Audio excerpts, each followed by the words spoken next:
Hello and welcome to World Talks on TVP World with me, Ashim Kumar.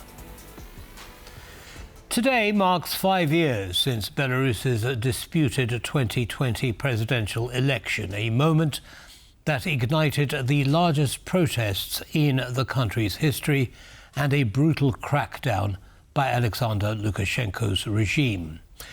While the opposition marks the anniversary in exile, a new crisis emerges: the disappearance of Belarusian activist Angelica Melnikava, last traced to the UAE. Joining us now is Franak Viačorka, chief advisor to Sviatlana Tsikhanouskaya, on the struggle for a free Belarus. Welcome, sir, to TVP World, and thank you for taking the time. Good evening.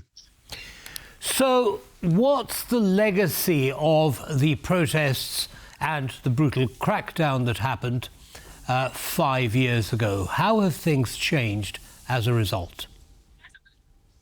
So in 2020, everything has changed for Belarus. Belarusian nation has awakened. Most of Belarusians voted against Lukashenko, voted for Sviatlana Tsikhanouskaya. Then massive protests all over the country took place. And since then, 5 years after, Lukashenko still didn't manage to restore his legitimacy. No one in the Western world recognizes him as the legitimate president. Belarusians don't have possibility to protest right now openly. All the protests went underground. But there is a government in exile, there are institutions in exile, there is Tsikhanouskaya, recognized widely as the real president of Belarus. And a lot of things depends on Ukraine right now. Basically, all Belarusian nation is waiting for the outcome of the war because it can open the new window of opportunity for Belarus too. Understood. Now, I want to come to the external implications in just a second, but before that, give us a flavour of what the resistance is like within Belarus, because it's a very dangerous place to be for anyone that opposes Lukashenko, isn't it? Belarus now is one of the most dangerous countries in the world, with KGB, with repression, with arrest. Every single day, 10, 15 people are being arrested. People are being recruited by KGB, intimidated. 1,150 political prisoners are still there. It's like North Korea of Europe. And right now there is no way to protest openly, but there are partisan groups. There are saboteurs. For example, saboteurs who stopped Russian trains in the beginning of the full-scale invasion. There is a massive initiative of cyber partisans, those IT guys who are hacking state systems, institutions, leaking data. There is a network of officials who are helping to stop sanction evasion. There is no open opposition. There are no political parties, no civil society registered. But people resist, sometimes quietly, sometimes more openly, and people are waiting for the moment of opportunities. As I said, people are hoping that there will be some sort of de-escalation, and if repression stops, people will go out to streets again. Understood. Well, it's clearly a very active effort there on behalf of the resistance to Lukashenko. However, the repression continues. News is just coming out that relatives of exiles are having DNA samples taken of them. What can you tell us about that exercise?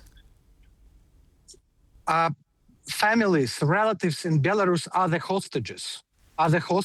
Used by KGB to blackmail, to harass activists in exile. For example, today I'm in Warsaw, and thousands of people participated in the rally today. And Lukashenko's regime, they started the criminal case against all the participants who will be identified. They will come after their families inside Belarus.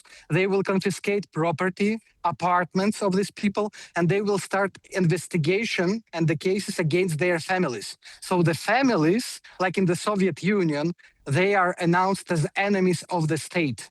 And yes, KGB can take the DNA sample.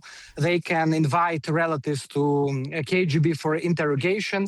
Sometimes they come to activists and say, if you don't collaborate with the regime or with KGB, we will put in prison your mother or your sister or your children. This is the reality. And in last few weeks, there were multiple attempts to harass, to threaten activists and journalists in exile. Absolutely brutal repression. Now, I'd like to talk about Angelica Melnikava. She seems to have vanished, and some are saying she's now in the United Arab Emirates. What's her story? A very weird story. We don't know all the details. We can only speculate here. Half a year ago, she disappeared. She was the speaker of the Coordination Council. It's like the parliament in exile, elected by the people of Belarus. And she disappeared. She just vanished. And only later, journalists, investigators found out that she was blackmailed a year before by KGB agents. Most likely, she was somehow in contact with these KGB agents. We don't know what she was blackmailed with. We believe that with family, which is who is inside Belarus.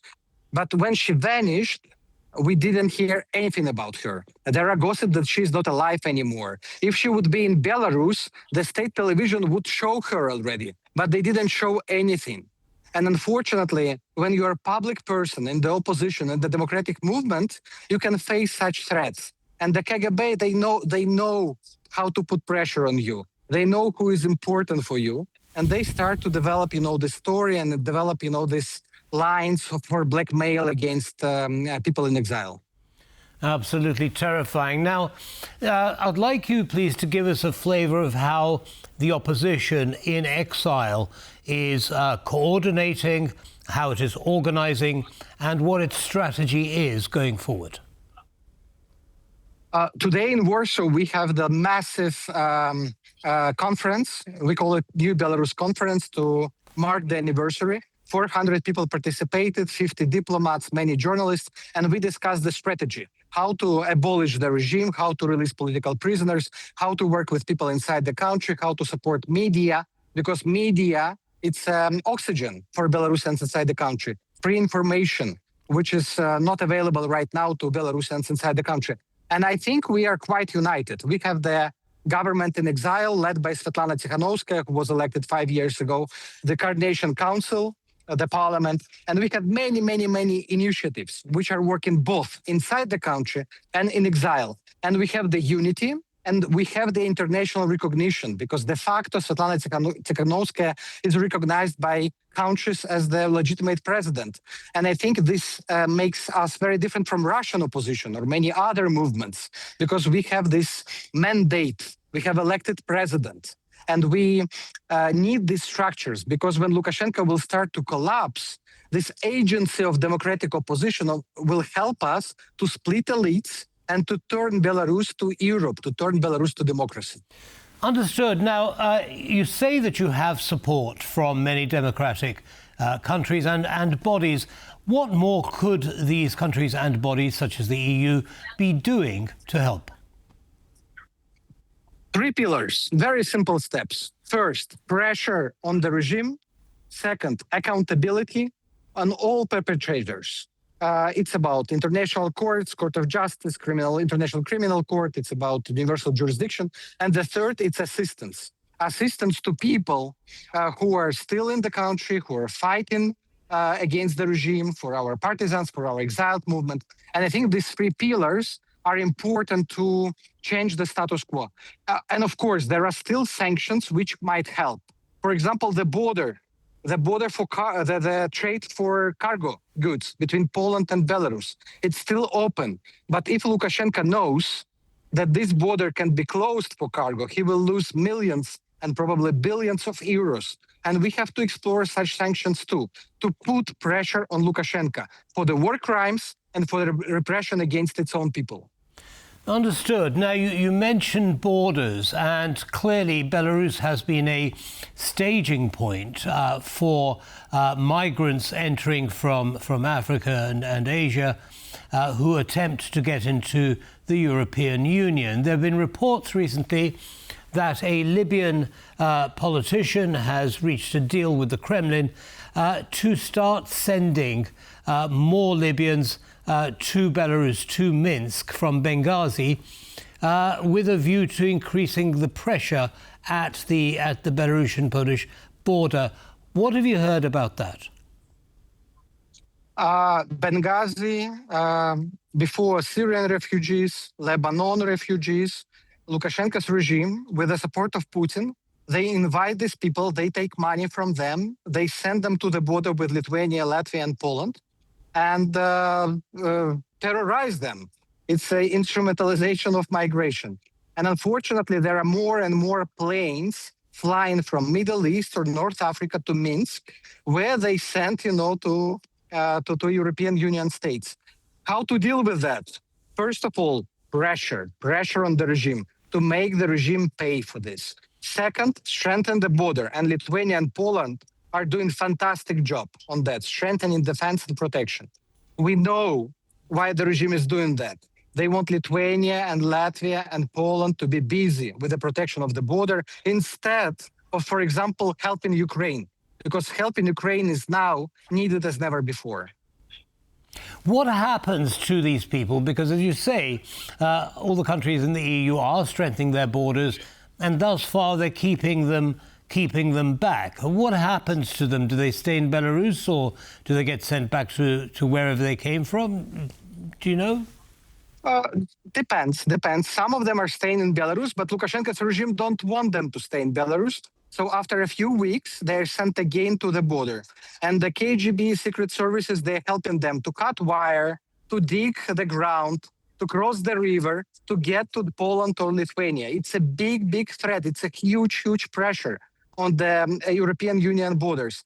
Some of them, which lose hope to get to the European Union, they go to Russia, or some of them go back to their countries where they came from. Understood. Now, very briefly, in the last few seconds that we have left, Franak, talk to us about the relationship between Putin and Lukashenko. I mean, Putin has used Belarus as a launching point for soldiers and and hybrid warfare. How would you describe that relationship, very quickly? They have symbiotic relationship. Putin needs Lukashenko because it's his only ally. Lukashenko needs Putin. It's his political, financial support. And it's impossible to split them. They need each other. They will be helping each other. They both are against Ukraine, and they both are threats against Europe and the democratic world. Understood. Franak Viačorka, thank you so much for your analysis and sharing your time with our audience on TVP World. Have a good evening, sir. Thank you. Thank you. Brings us to the end of this episode of World Talks. Don't go away, though. Lots more coming up. Goodbye.